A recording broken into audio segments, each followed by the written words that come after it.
हर किस्म के रूहानी जिस्मानी मसाइल और वज़ाइफ के लिए पीर इकबाल कुरैशी चैनल को सब्सक्राइब करें। नहमदुहु व नुसल्ली व नुसल्लिमु अला रसूलिहिल करीम अम्मा बाद फ़अऊज़ु बिल्लाहि मिनश शैतानिर रजीम बिस्मिल्लाहिर रहमानिर रहीम फ़न्तलक़ा हत्ता इज़ा रकिबा फ़िस सफ़ीनति ख़लक़हा क़ाल अख़रक़तहा लितुग़रिक़ अहलहा लक़द जि'त शैअन इम्रा क़ाल अलम अक़ुल इन्नक लन तस्ततिअ मइय सब्रा क़ाल ला तुआख़िज़नी बिमा नसीतु वला तुरहिक़नी मिन अम्रि उसरा सदक़ल्लाहुल अज़ीम। अगर कोई गुस्सा और बहुत ज़्यादा जो है नाराज़गी का इजहार करे तो उसके लिए ये अल्फाज और ये वजीफ़ा अगर इंसान पढ़ ले जो हज़रत मूसा अलैहिस्सलाम ने हज़रत ख़ज़र अलैहिस्सलाम के गुस्से से बचने के लिए अल्फाज बोला था, तो अल्लाह ताला रहम पैदा कर देंगे गाज़िब के दिल के अंदर। या इंसान को दफ्तर में अपने बॉस से या किसी भी घर में वालिद से या मियाँ बीवी में आपस में किसी से बहुत ज़्यादा गुस्सा और बार बार जो है डांट पड़ती हो और उसके गज़ब से बचने के लिए अगर इंसान ये अमल करेगा तो अल्लाह ताला उनमें दिल में रहम भी पैदा फरमाएगा और गज़ब भी ख़त्म कर देगा।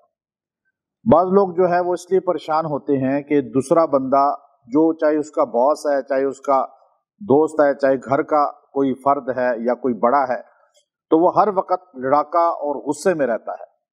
तो ये अमल करने से गुस्सा किसी के अंदर भी आपके मुताल्लिक होगा वो ख़त्म हो जाएगा। मूसा अलैहिस्सलाम ने ये लफ्ज़ बोला, हज़रत ख़ज़र अलैहिस्सलाम बड़े गुस्से में थे, लेकिन अल्लाह ताला ने उनका गुस्सा एकदम ख़त्म कर दिया।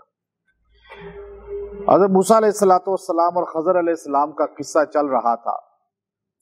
अब मूसा अलैहिस्सलाम इतनी तकलीफ काट के और 48 घंटे सफ़र करके किस तरह हज़रत मूसा अलैहिस्सलाम ख़ज़र अलैहिस्सलाम से मिलने के लिए पहुंचे, और वहाँ ख़ज़र अलैहिस्सलाम ने उनको जिस अंदाज में लिया और उनको किस तरह जो है उनके साथ सलूक किया, तो एक क़यामत तक तुलबाए हदीस को, जो तालिबान हदीस हैं या कुरान सुन्नत हैं, उनको मैसेज मिल गया कि हमेशा सिखाने वाला मुअज़्ज़ज़ होता है और जो सीखने वाले होते हैं उन्हें पस्त होना पड़ता है, उन्हें डाउन होना पड़ता है।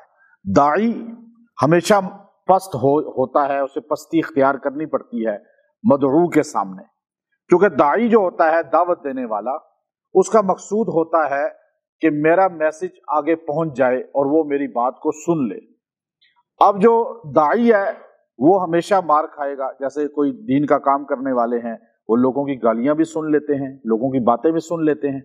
इसी तरह जो सीखने वाला होता है उसे अपना नाज नखरा खत्म करना पड़ता है, तब जाके कुछ सीख पाता है, और जो अपनी मैं में रहता है तो वो कभी सीख नहीं सकता।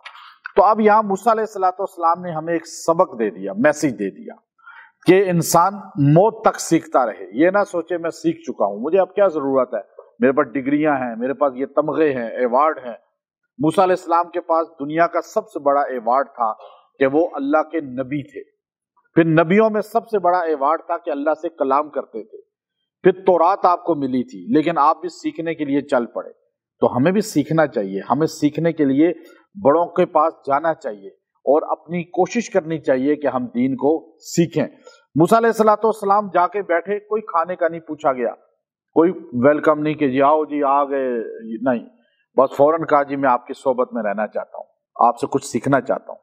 तो उन्होंने कहा चलो फिर फन्तलक़ा। अब ये लफ्ज़ अल्लाह ने जो बोला ना यहाँ पे फन्तलक़ा, फिर वो चले, दोनों का जिक्र है। बीच में हज़रत यूशा बिन नून भी साथ हैं, क्योंकि वो कहीं अलग नहीं हुए, वहां तक तो साथ आए थे आपके खादिम मूसा अलैहिस्सलाम के, नबी बाद में बने बने इसराइल के। तो लेकिन आगे अल्लाह उनका जिक्र नहीं कर रहा, चूंकि जो असल लोग हैं उनका जिक्र हो रहा है कि असल में मूसा और ख़ज़र अलैहिस्सलाम है, तो उन दोनों का जिक्र किया जी फन्तलक़ा। अब ये जो चलना है ना, ये इल्म को असल में लाने का जरिया बनता है। चलना, सफर करना, घर छोड़ना। फन जलासानी का कि दोनों बैठे रहे, उन्होंने कहा चलो बैठो मैं तुम्हें सिखाता हूं। बैठना सिखाना नहीं होता, चलना सिखाना होता है। उठ के चलो, निकलो।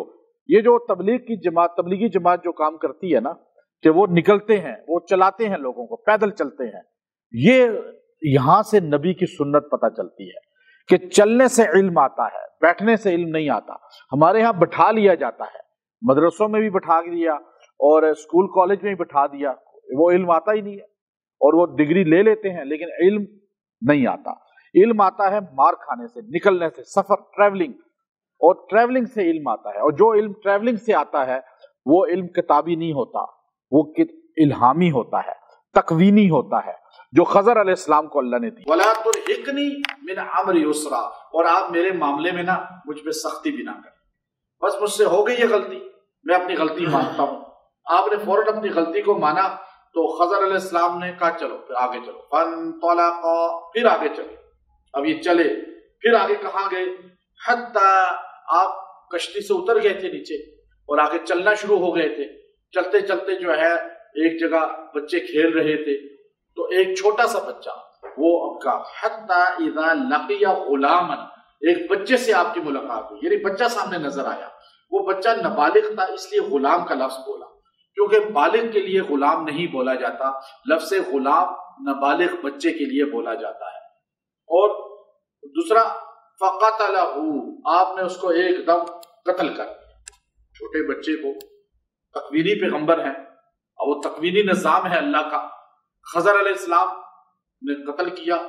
तो काला, एकदम मूसा अलैहिस्सलाम शरीयत के पैगंबर, शरीयत तो कहती है कत्ल के बदले में कत्ल, और जो अगर कोई कत्ल करेगा तो उसको किसासन कत्ल किया जाएगा या दियत दिलवाई जाएगी।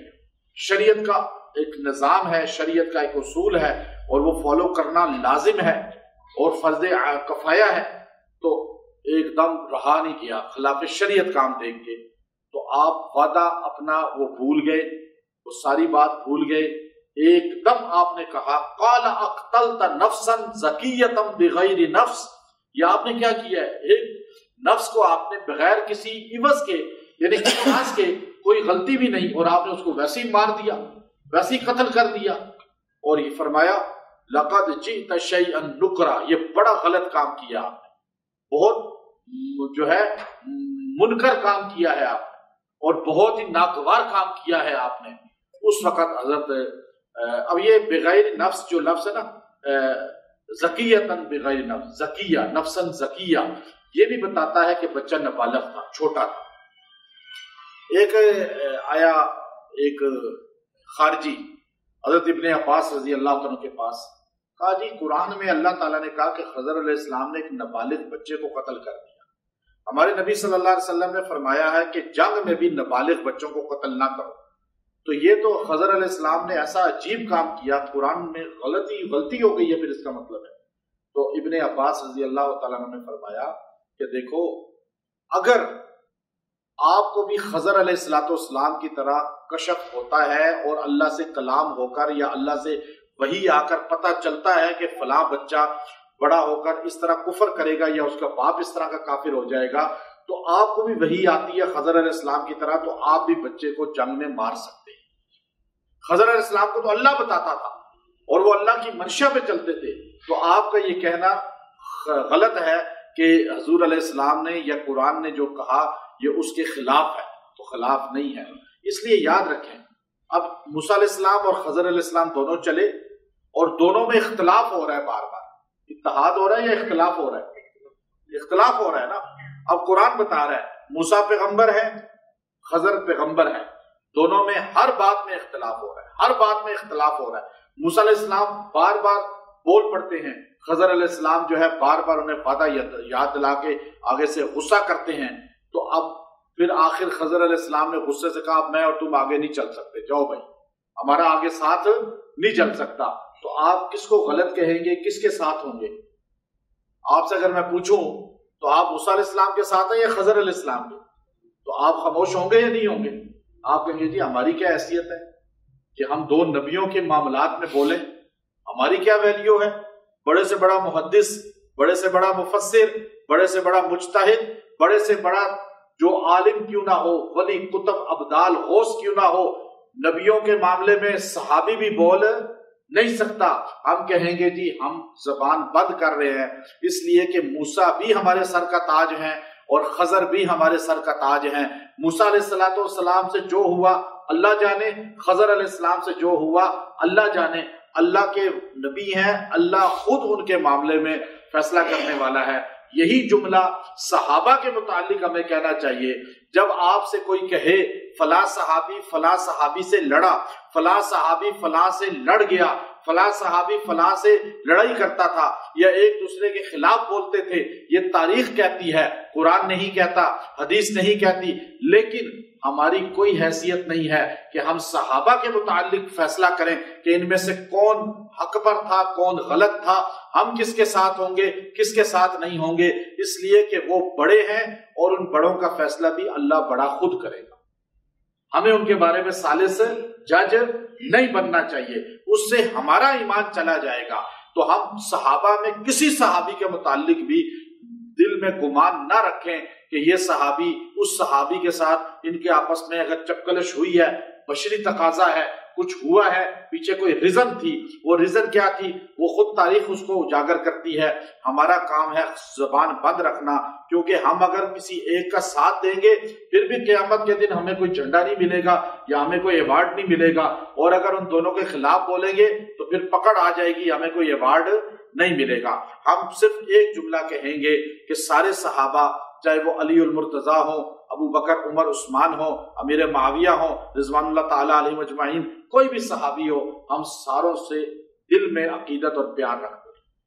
یہ جملہ ہمیں ہونا چاہیے. ٹھیک ہے، یہ نبی موسیٰ اور خضر سے علیہ السلام کے واقعے سے ہمیں پتہ چلتا ہے. تو موسیٰ علیہ السلام کو تھوڑا سا اس بات پر نا حضرت خضر کو غصہ آ گیا. آپ نے کہا الم اقل لک انک لن تستطیع معی صبرا، میں نہیں کہا تھا آپ نہیں صبر کر سکتے، آپ نہیں چل سکتے میرے ساتھ. موسیٰ علیہ السلام نے فرمایا قال ان سألتک عن شیء، ٹھیک ہے اب اگر میں سوال کروں نا عن شیء، کچھ بھی، بعدہ اس کے بعد، فلا تصاحبنی، تو مجھے ساتھ نہ رکھنا، اور قد بلغت من لدنی عذرا، بس اب عذر پورا ہو گیا، اس کے بعد میں آپ کو موقع بھی مجھے نہ دیں، بس ایک موقع دیں، اس کے بعد اگر میں کوئی سوال کروں تو مجھے آپ نے ہمیشہ کے لیے جدا کر دینا ہے. بس میں آپ سے کہہ رہا ہوں. ہمارے نبی صلی اللہ علیہ وسلم نے فرمایا کاش موسیٰ علیہ السلام فلا تصاحبنی کا لفظ نہ کہتے تو ہمیں اور بہت سی باتیں پتہ چل جاتی اور پھر آگے ساتھ چلتے تو بہت سی چیزیں نئی واضح ہو جاتی. تو اب یہاں پہنچ کر بات ان کی ختم ہو گئی، آگے پھر چلیں گے کل کے درس میں انشاءاللہ. اب یہاں پر ہمارا جو اصل وظیفہ ہے کہ اگر آپ پہ کوئی بہت غصہ کرتا ہو، آپ کے کاموں میں نقص نکالتا ہو اور آپ کی ہر بات پہ آپ کو ڈانٹ دیتا ہو، چاہے وہ آپ کا آفیسر ہو، چاہے آپ کا باس ہو، چاہے آپ کا کوئی بھی ہو، اور عورت کا گھر میں اس طرح خاوند نقص نکالتا ہے، غصہ کرتا ہے بار بار، خاوند اس طرح دیکھتا ہے، عورت اس طرح کرتی ہے، یا بچے کہتے ہیں جی والد والدہ اس طرح کرتے ہیں، کوئی بھی رشتہ اس طرح کرتا ہے، آپ کو جس کے غصے سے غضب سے ڈر لگتا ہے، اب آپ پھنس نہ جائیں کوئی بھی کسی بھی انسان کے سامنے، تو آپ یہ جملہ جو موسیٰ علیہ السلام نے حضرت خضر علیہ السلام کے غصے کو دیکھ کر کہا تھا، اور خضر علیہ السلام کا غصہ ایک دم ٹھنڈا ہو گیا تھا اور انہوں نے ان کو مہلت دے دی تھی، آپ کو بھی مہلت مل جائے گی. اگر آپ کو کہیں سے مہلت نہیں مل رہی، چاہے وہ تھانہ پولیس کیوں نہ ہو، چاہے وہ قرضے میں بھی، اگر آپ کو مہلت نہیں مل رہی، آپ کو قرضہ کسی کا دینا ہے، لین دینا ہے، تو آپ اس کے لیے یہ وظیفہ پڑھیں. وہ الفاظ ہیں، وہ وظیفہ کون سا ہے؟ وہ وظیفہ ہے آیت نمبر 73، جو 73 نمبر آیت سورہ کہف کی، اور 15ویں پارے کے آخر میں ہے تقریباً یہ وَلَا تُرْهِقْنِي مِنْ عَمْرِ أُسْرًا وَلَا تُرْهِقْنِي مِنْ عَمْرِ أُسْرًا، کہ میرے معاملے میں مجھ پر سختی نہ کر. یہ موسیٰ علیہ السلام کہہ رہے ہیں. تو جو بندہ یہ پڑھے گا اگلا بھی اس پہ سختی نہیں کرے گا، اور اس کو اپنے معاملے کے لیے 7 دن تک روزانہ 111 بار پڑھ کے دعا کرے، اللہ سختی ختم کر دے گا. اور جس مجلس میں اس کو ہو کہ یہاں پہ میرے خلاف مجھ پہ غصہ یا اس طرح مسئلہ ہو سکتا ہے، تو انشاءاللہ یہ 3 بار پڑھ کے داخل ہوگا تو اللہ تعالیٰ وہ سختیاں ختم کر دے گا. اور زندگی میں اگر کوئی سختی ہے، پریشانی ہے، اس کے لیے بھی اس کو روزانہ 7 دن تک پڑھے 111 بار، اللہ سختیاں دور فرما دے گا. یہ آیت کریمہ اصل میں موسیٰ علیہ السلام کے وہ لفظ ہیں جو اللہ نے مقبول اتنے فرمائے کہ انہیں قرآن کے الفاظ میں بیان فرمایا. وآخر دعوانا الحمدللہ.